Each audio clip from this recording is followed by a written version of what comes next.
lang po, nag-aalaga. Yung pinag-usapan nga po natin dati Hindi ko na, naman, nag, oo.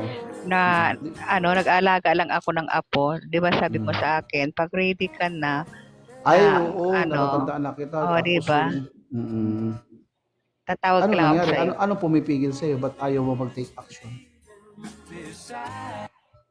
Dahil nga po sa sinabi ko sa'yo dati na dahil nga sa anak ko rin na hindi pa niya maagampanan tong dalawa yung anak.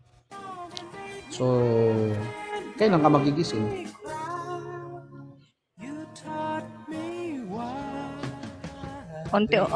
Unti-unti nang nagigising din. Mm.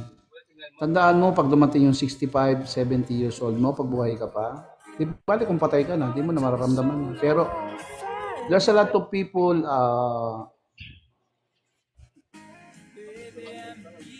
alam mo, ayaw ko i-share yan, pero talagang that's the reality.